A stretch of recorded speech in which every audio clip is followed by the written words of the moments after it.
Now, I've listed what I think of as the 10 core principles of enterprise architecture. I'll just quickly go through them in the order here. So firstly, when you're doing enterprise architecture, the changes that you're making are architected. It almost goes without saying, it's almost too obvious, but it's the one thing that gets overlooked more than anything else. There are lots of enterprise architecture teams that are not doing architecture, they're simply doing information technology and changing that. Architecture is more than just that. The second thing, it needs to be explicit. If you're not making it explicit, then no one's going to know. You need to make the architecture clear and explain it to people so that they understand it. The third thing about enterprise architecture is it doesn't stay still. It's constantly dynamic. It's constantly changing and evolving. So you need to be aware of that. As you do changes to the architecture, those changes are collaborative. You're working with other people. There are whole teams of people responsible for changing business processes and business procedures, people changing applications, people changing databases and data structures. You need to work with all of those people. Enterprise architecture is holistic. It looks at everything. There's always the bigger context.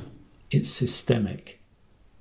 That systems way of thinking is a very useful way of helping us to understand the dynamics of an operational enterprise architecture. It explains how an operational architecture is actually behaving. Enterprise architecture is knowledge-based. And what I mean by knowledge-based is that you depend on the knowledge of people who use and work with the architecture. You can't possibly know everything about the architecture. It's the collective knowledge of all of the people who helped create the architecture and who use it that you need to work with. So you need to find ways of tapping into that knowledge, of helping all of the different people involved in the architecture contribute their unique and personal knowledge into that collective understanding. There are different viewpoints and different views. All of the different stakeholders come from a different background, but enterprise architecture needs to integrate those views together. And this is the way in which architectural thinking is similar to integrative or integrated thinking.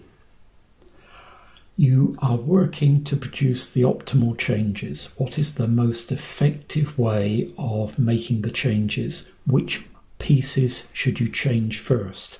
If there's something you could change which has a huge foundational benefit to later work, what would that piece be that you did first? If there's a better way of doing things, if there's a better sequence of making changes, what would that sequence of changing things be? Enterprise architecture leverages complexity. There is huge complexity in an architecture, and you can either ignore that, you can try and avoid it, but a better way of using it is to actually say, we know that complexity is there, let's work with it, let's leverage it. So, for example, you might introduce components to the architecture and you're not absolutely sure how those components are going to be used. You're not totally sure what the consequences of or impact of those components might be.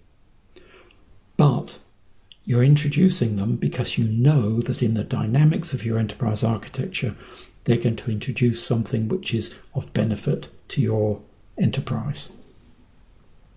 And the final principle I've got there is that enterprise architecture is sustainable and proactive. So you're not just waiting for people to come forward and say, this is a problem, let's fix it.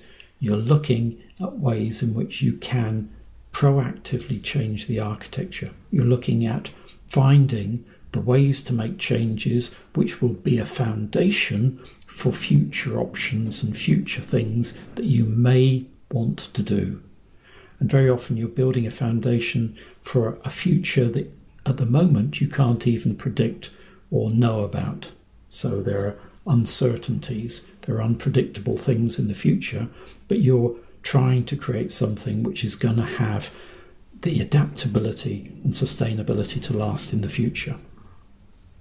Now, I spent a fair bit of time just going over those principles, because if you are aware of those principles as you're doing your work, and if you check against those principles to make sure that you are taking them into account, there is a greater chance that your work will be good architectural thinking.